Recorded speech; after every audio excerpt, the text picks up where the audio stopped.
गरीब मगर ईमानदार और मेहनती औरत थी।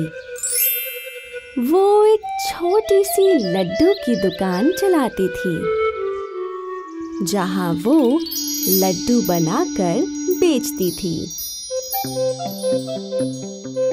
तुम्हारे लड्डू बहुत स्वादिष्ट हैं। लगता है तुम्हारे हाथों में जादू है। राधा बहुत ईमानदारी से शुद्ध घी में लड्डू बनाती थी। उसके लड्डुओं की बढ़ती बिक्री से राधा के पड़ोसी जिग्नेश मिठाई वाले को बहुत जलन होती थी। अरे आओ बहन, कौन सी मिठाई लोगी?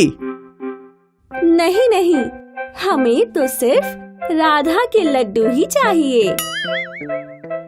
लोग अब जिग्नेश की दुकान से मिठाई खरीदने के बजाय राधा से लड्डू खरीदते थे। ईर्ष्यावश जिग्नेश राधा के लड्डू का बहुत मजाक बनाता था। तुम्हारे लड्डू कितने फीके और पत्थर की तरह कड़क हैं। इन्हें बेचते वक्त एक हथौड़ा भी साथ में दिया करो तोड़ने के लिए। जिग्नेश की बातों से राधा बहुत दुखी होती। फिर भी वो पूरी मेहनत और ईमानदारी से स्वादिष्ट लड्डू बनाती और बेचती रही। धीरे धीरे राधा की लड्डुओं की दुकान मशहूर हो गई। दूसरे गांव से भी लोग उसके लड्डू खरीदने आने लगे। एक दिन एक बहुत बड़े सेठ ने अपने बेटे की शादी के लिए राधा को 5000 लड्डू बनाने का ऑर्डर दिया। कल सुबह मेरे घर पर 5000 लड्डू पहुंचा देना, बिल्कुल स्वादिष्ट, हमेशा की तरह। लड्डू आपके घर पहुंच जाएंगे। इतना बड़ा ऑर्डर मिलते ही राधा ने लड्डू बनाना शुरू कर दिया। एक के बाद एक वो लड्डू बनाती जा रही थी।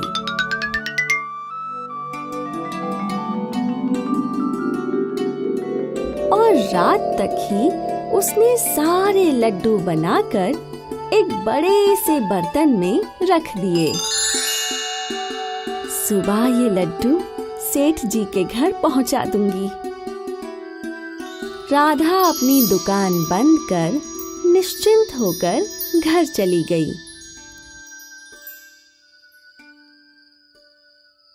लेकिन उसके पड़ोसी दुकानदार जिग्नेश के दिमाग में कुछ और ही चल रहा था।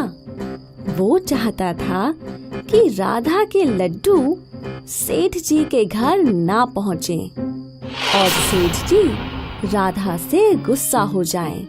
राधा की बदनामी होगी तो उसकी लड्डू की दुकान चौपट हो जाएगी। जिग्नेश अपनी दुकान में गया और एक बड़ा सा पिंजरा ले आया, जिसमें 3-4 मोटे चूहे बंद थे। उसने चुपके से राधा की दुकान में चूहे छोड़ दिए। ये मोटे भूखे चूहे सुबह तक सारे लड्डू चट कर जाएंगे। अगली सुबह राधा ने जैसे ही अपनी दुकान खोली, चूहों को देखकर वो चौंक गई। हाँ, ये चूहे मेरी दुकान में कहाँ से आए? हे भगवान, ये तो सारे लड्डू खा गए। अब मैं सेठ जी को क्या दूंगी? दूर खड़ा जिग्नेश राधा के लड्डुओं की बर्बादी देख बहुत खुश हुआ। चूहे लड्डू खा गए। सेठ जी के घर लड्डू पहुंचाने का वक्त हो गया था। लेकिन राधा के सारे लड्डू तो चूहों ने बर्बाद कर दिए थे। राधा बुरी तरह रोने लगी।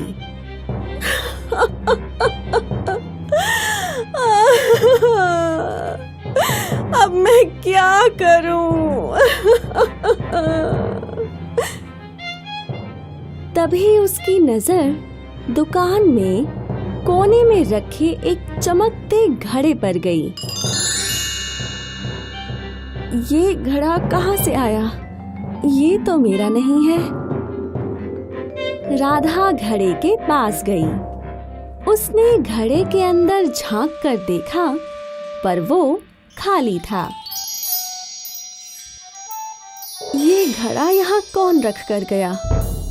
राधा ने घड़े को ध्यान से देखा, फिर उसके अंदर हाथ डाला तो उसके हाथ में 2 लड्डू आ गए।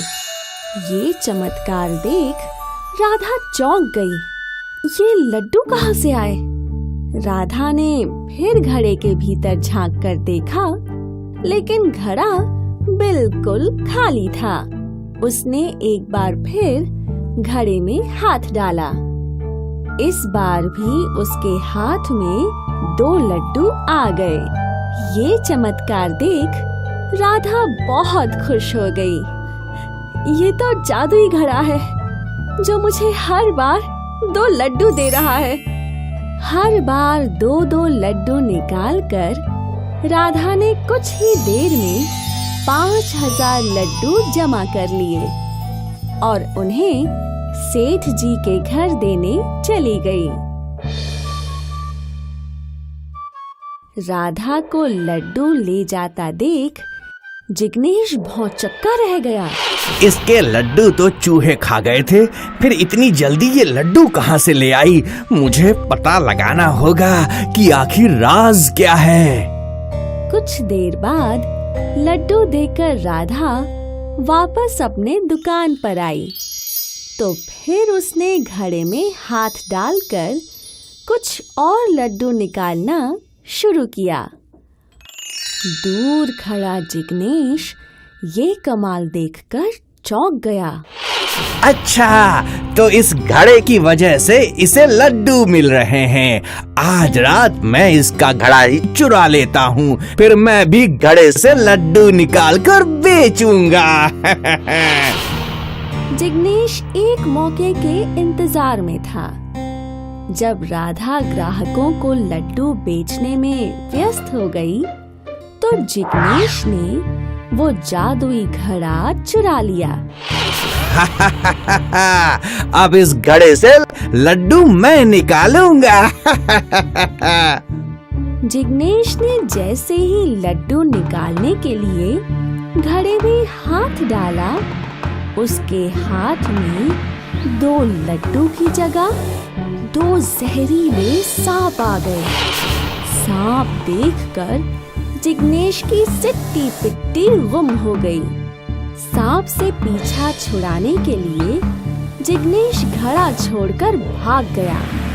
इस कहानी से हमें ये सीख मिलती है कि जो लोग मेहनत और ईमानदारी से काम करते हैं, उनकी हर मुश्किल आसान हो जाती है।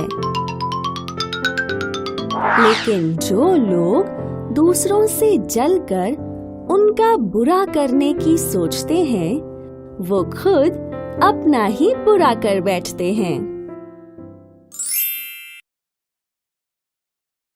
हाय, मैं हूँ शाइनी। अगर आप मुझे ऐसे ही देखना चाहते हैं तो इस वीडियो को जरूर शेयर करें और हाँ, इस चैनल को भी सब्सक्राइब करना ना भूलें।